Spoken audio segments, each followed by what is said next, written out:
পটল ভাজিটা যদি এই রকম ভাবে করা হয় তাহলে অন্য কিছু তরকারি লাগবেই না। চলো বন্ধুরা, আজকে আমি দেখে নেই আমি এই পটল ভাজিটা কিভাবে তৈরি করেছি। অনেক সময় দেখছি কিন্তু ফেসবুকে এবং ইউটিউবে এই পটল ভাজিটা ঘোরাঘোরা করছে, তো আমিও ভাবলাম যে আমিও এই পটল ভাজিটা করে ফেলি। এই জন্য আমি কয়েকটা পটল নিয়ে নিয়েছি। আমি এই পটলগুলোকে ছিলে ফেলবো না, শুধুমাত্র এভাবে আঁচড়ে আঁচড়ে নেব।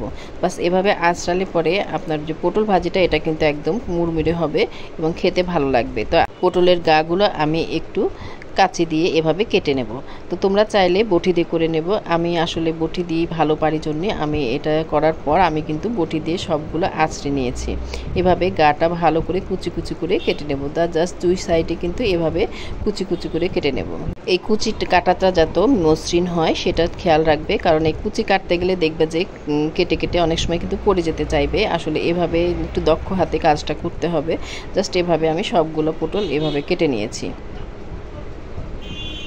তো কাটা হয়ে গেল। দেখো আমার পটলটা ঠিক আমি এভাবে সবগুলো পটল একবারে কেটে নিয়েছি। দেখো পটলগুলো কেটে নেওয়ার পর ঠিক এমন দেখাচ্ছে। তো এখন আমি প্যানে কিছুটা তেল দিয়ে দেব। এরপরে আমি সবগুলো পটল একটা একটা করে বসিয়ে দেব। জাস্ট সুন্দরভাবে বসিয়ে দিলে এই পটলটা যখন সিদ্ধ হয়ে যাবে তখন কিন্তু একদম নরম হয়ে একদম পাতার সাইজের হয়ে যাবে। এখন যেহেতু গোটা গোটা দেখা যাচ্ছে তখন কিন্তু গোটা গোটা দেখা যাবে না, জাস্ট একটু সুন্দর পাতার মতো শেপ হয়ে যাবে এবং ডিজাইনটাও দেখতে দারুণ লাগে। আমার কাছে আসলেই খুব ভালো লেগেছিল আমি যখন প্রথমে ইউটিউবে দেখেছিলাম। এরপরে আমি সামান্য কিছুটা লবণ দিয়ে এখন আমি এটাকে ঢাকা দিয়ে দেব। জাস্ট ঢাকা দিয়ে দেব কারণ এই পটলটা যাতে খুব সুন্দরভাবে সিদ্ধ হয়ে যায় এবং সিদ্ধ হয়ে কিছুটা পানি চলে আসবে। জাস্ট এভাবে একটু নাড়া দিয়ে দেব। এটা সব সময় ঢাকা দিয়ে রাখা যাবে না, একটু খোলা রেখেও করবে যাতে বেশি সিদ্ধ না হয়ে যায়। বেশি সিদ্ধ হয়ে গেলে আবার কিন্তু একদম নরম হয়ে যাবে, এজন্য একটু ভাজা ভাজা করে রাখতে হবে। আমি আবারও একটু ঢাকা দিয়ে নিলাম। দেখো এখন কিন্তু পটলগুলো ঠিক এই রকম হয়ে গেছে। আমার পটলগুলো দেখো কি সুন্দর পাতার মতো দেখা যাচ্ছে। আসলে প্রত্যেকটা ডিজাইনটা এত সুন্দর লাগছিল, আমি ভাবছিলাম যে খাবো না দেখবো। যাই হোক এখন দিয়ে দিলাম, যেহেতু হালকা ব্রাউন হয়ে গেছে পটলগুলো, এখন আমি কাঁচামরিচ আর বেশি পরিমাণে দিয়ে দেব পেঁয়াজ।